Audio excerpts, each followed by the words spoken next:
Building your spiritual immune system. Hi, I'm Reverend Andrew Bozeman, and this is On the Wings of Your Mind. And so today's subject is building your spiritual immune system. Now, according to the news media, excuse me a minute, according to the news media, we're nearing the end of the COVID-19 pandemic. Yay! Vaccines to protect against the disease were created in record-breaking time, and injections have been administered by the millions around the world. And the dreaded face mask that we've been wearing for over a year and a half can now begin to come off as we get fully vaccinated. But we don't live in a vacuum. It's not a case of once something is done, it's done forever. No. In our world, the evolution of survival is the key. So if you pave over a grassland, then eventually the grass is going to break through the tiny cracks in the pavement to reach for the life force of the sun. If you remove the food source that humans normally eat, well, eventually they're going to discover that eating some of the insects are a rich source of protein.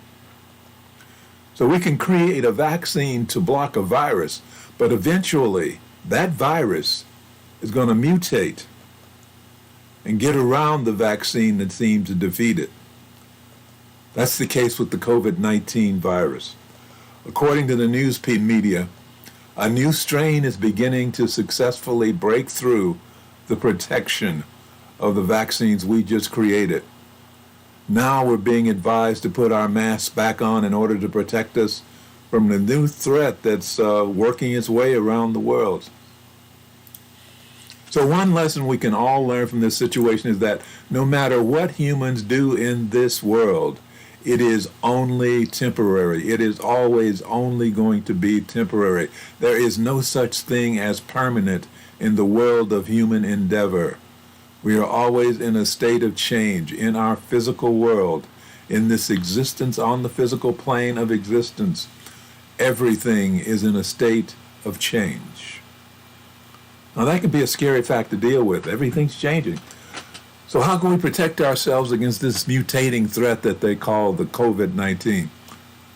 Well, the way to protect ourselves is to resist the natural instinct to go into a state of fear, because fear will only make us more vulnerable. Instead, we need to go to that place that is unchanging, that place that is permanent, that place that is above the physical, that place that is immune to the winds of change and decay and destruction. That place is the place where the peace that passes understanding dominates. That place is known as infinite intelligence. Please, click on the thumbs up button if you haven't already done so. Please choose to subscribe. Remember, I'd love to see your thoughts and your comments and your suggestions, which are on the right side of the screen. And the thumbs up is at the bottom of the screen. If you're on Facebook, the chat box is also on the right side of the screen, or it's below the screen, depending on how big your image is of the screen. Okay, so earlier this week, I shared some information with you about hospital studies that discovered that patients who had spiritual practice healed faster than those who didn't have a spiritual practice. So according to Harold G. Kuning, let me bring Harold up.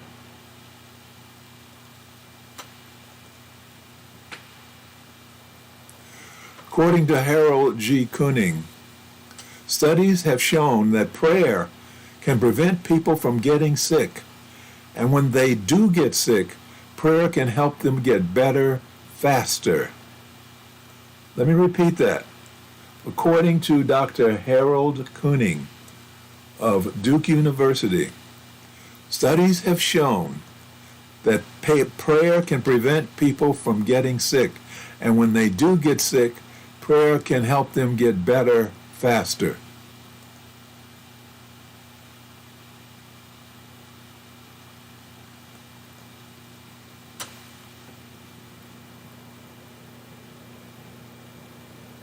Oh, I'm getting some error messages. Son of a gun. Technology. Always dealing with technology. Okay, so what he is describing as prayer can also be described as spiritual practice, consistent spiritual practice, which takes your consciousness to a higher level when you're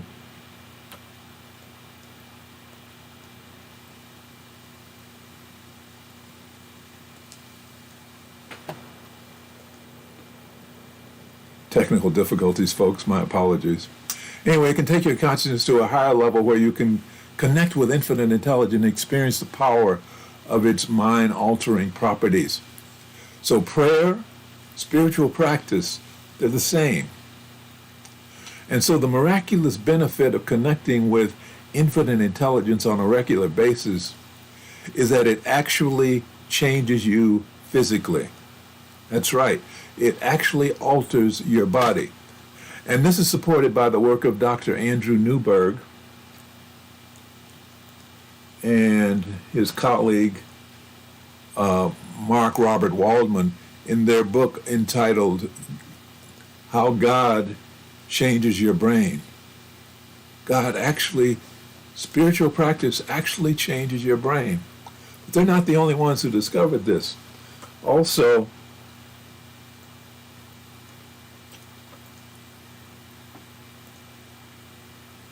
Dr. Bruce Lipton, in his book, The Biology of Belief, discovered that same thing.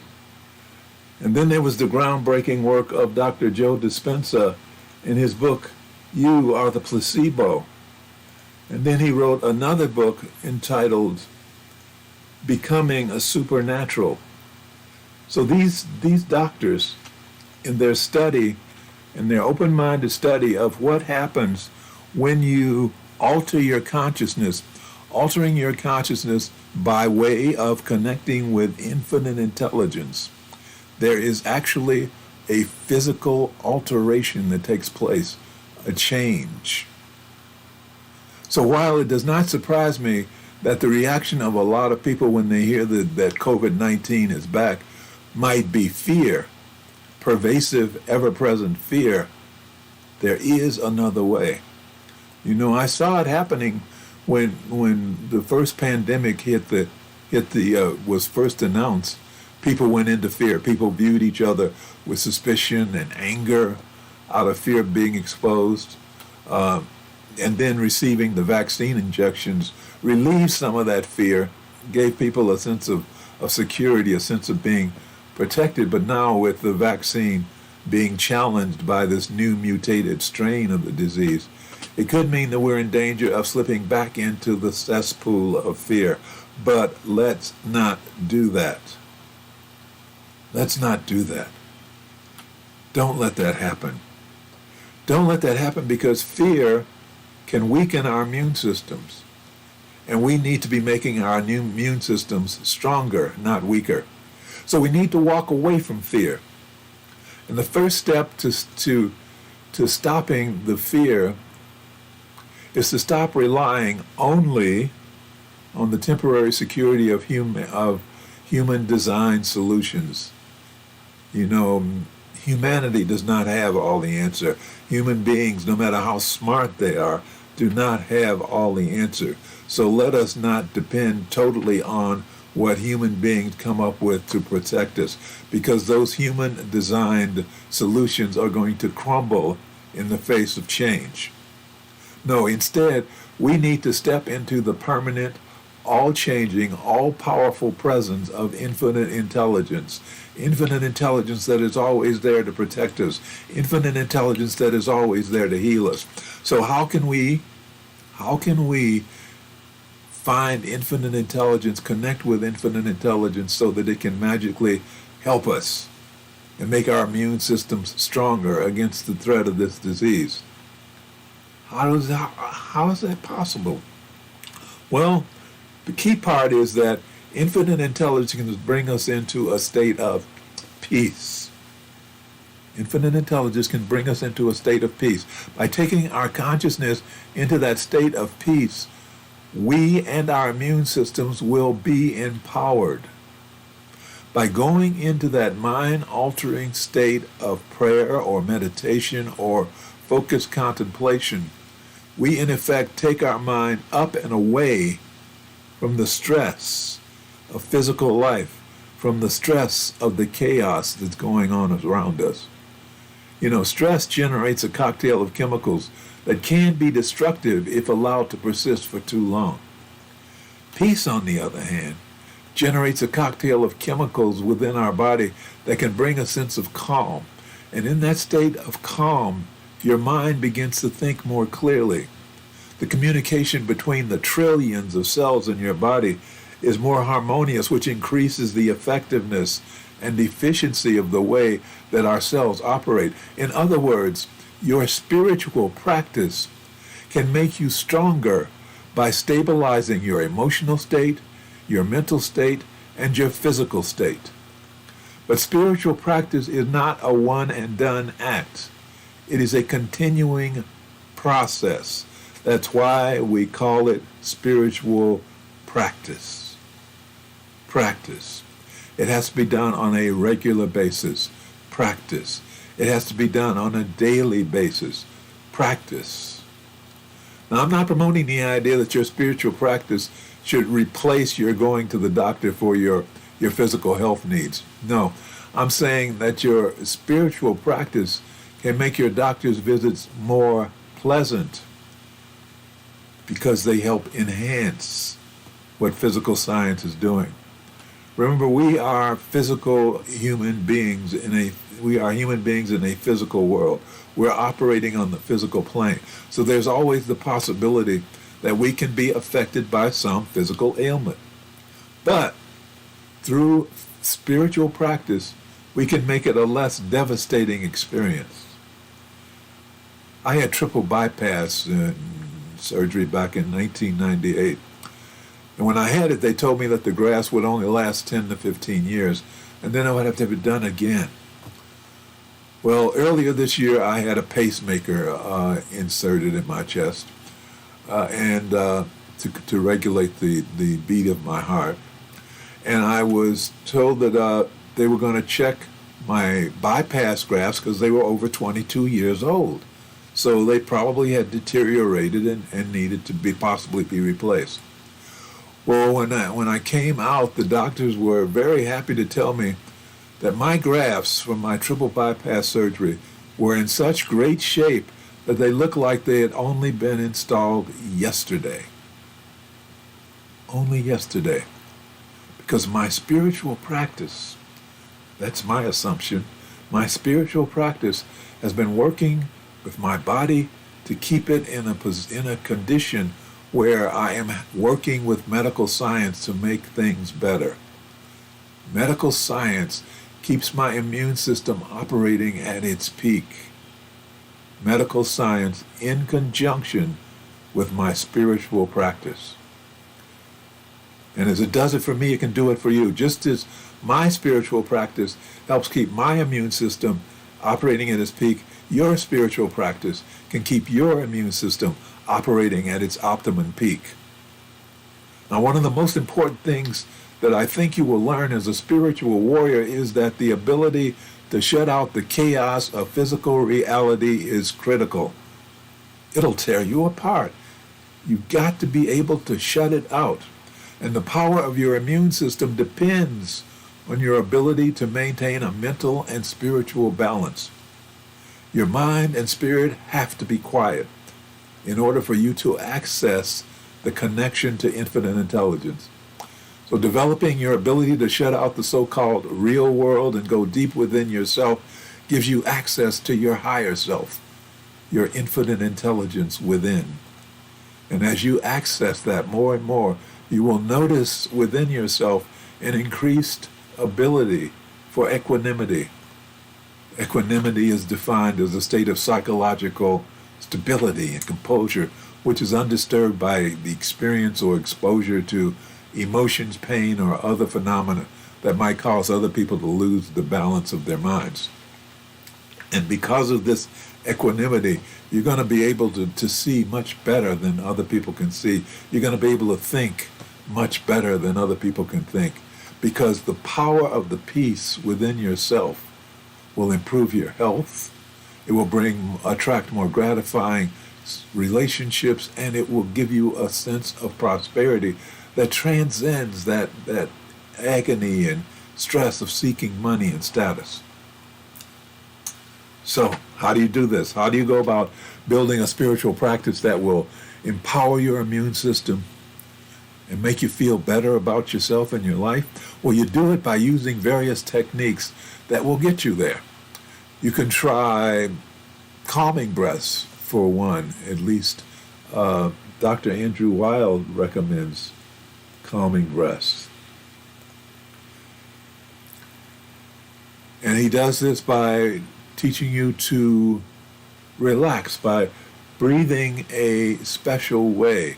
You sit down in a nice straight back chair, and you place the tip of your tongue against the ridge of right behind your front teeth, and then you exhale through your mouth around your tongue. Try pursing your lips slightly if this is awkward.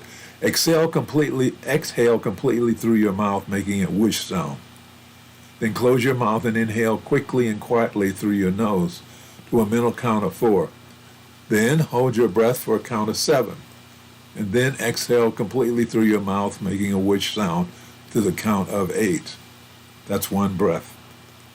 Now inhale again and repeat the process 3 or 4 more times. Know that you always inhale quietly through your nose, and you make a noise when you exhale through your mouth. And exhalation takes twice as long as inhalation. Now, if you have trouble holding your breath, you can do this 4, 7, 8 faster. Then it's just important that the inhale or the exhale is twice as long as the inhale. Okay, so I'm not talking long counts here. Count fast and get 4, 7, 8. And what will happen is that as you do that, your mind is going to go into an altered state of comfort, of relaxation, and it's going to release your attachment to the chatter around you. Yeah. Another thing you can do to calm yourself and work on your spiritual practice. Remember, this is something you should do every day. It's through meditation, and you can do meditation so many different ways. One way that works for me in meditation is to imagine sitting beside a highway, and as you're sitting there, all these cars are flowing by. The cars are your thoughts. Your mind is always chattering. So that's your thoughts going across, and you just allow them to go. And every now and then one is gonna catch your attention, and you'll find yourself following it. But when you realize what you've done, then release it and go back to just watching the cars. And eventually, what's going to happen is the number of cars is going to decrease. They're going to slow down. And eventually, if you do it enough, they'll stop. And you've been successful in quieting your mind. It takes some time to do this, but that's the process. Remember, we're doing regularity. We're doing process. And when you're doing your meditation, you should probably cover yourself with a blanket, because your body temperature is going to drop, and you don't want to get a chill, because it'll distract you. Another thing you can do is contemplation. That is, walk through nature among trees or next to a body of water, and just allow the energy of nature to flow over you, and you'll find that it's much easier to disconnect yourself from physical reality and all the stuff that's out there that's distracting you. And of course, there's always prayer. Getting down on your knees is acknowledging that you don't have all the answers, and that you're surrendering to the higher power of infinite intelligence. So if you don't have a prayer, You can use the established prayer that we all know, which is the Lord's Prayer. Our Father who art in heaven, hallowed be thy name. Thy kingdom come. That's a good one. And repeat it over and over again, and that'll help you to, again, go into an altered state of consciousness, to let go of the real world. Another one that you can use is the prayer of protection that was developed during World War II. And that one is, the light of God surrounds me, the love of God enfolds me, the power of God protects me. The presence of God watches over me wherever I am. God is. Again, repeating it will help bring you into a state of altered consciousness.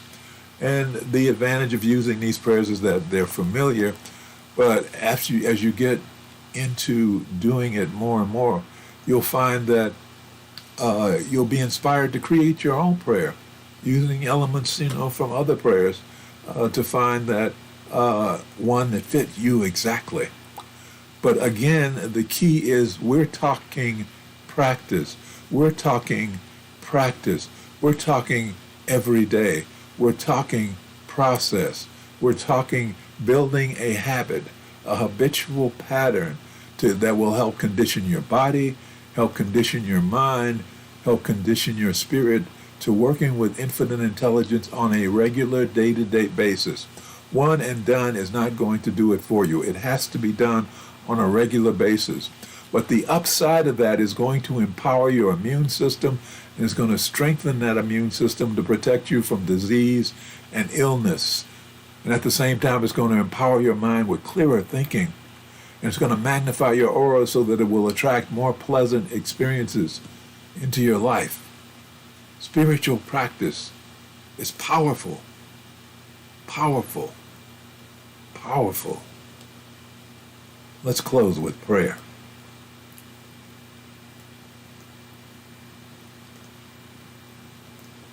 Thank you, Infinite Intelligence, for bringing us together, bringing all of us together in this life so that we may become spiritual warriors and joining the work we have come here to do. Thank you, Infinite Intelligence, for bringing us into this space of awareness and a deeper understanding of ourselves and our relationship to life and infinite intelligence.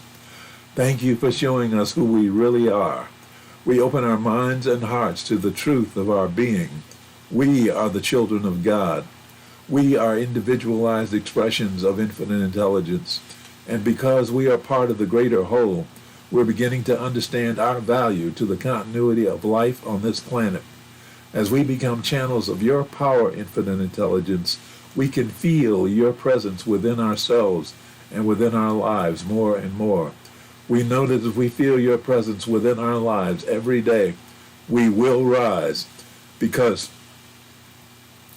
we are no longer cut off from you by being immersed in the pain, in the darkness of fear, anger, and the pain of unforgiveness. So we are now restoring our connection through the grace of forgiveness, knowing that as we learn to forgive ourselves for the pain we have caused to ourselves, and as we learn to forgive those who have inflicted pain upon us, our connections will grow stronger, and our lives will grow happier, healthier, and more prosperous. And for this, we are truly grateful. As above, so below. As within, so without. And so it is. Amen.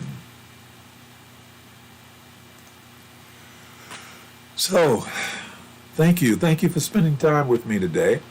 I hope you got something out of it, the understanding that your immune system, that your good health is enhanced by spiritual practice.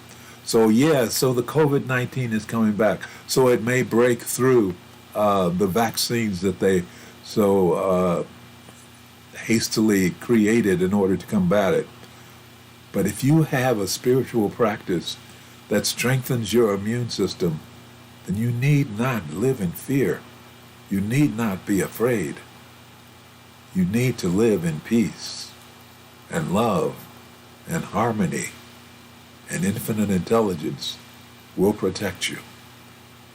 Again, thank you for being with me. Please remember, my name is Reverend Andrew Bozeman, and this is On the Wings of Your Mind.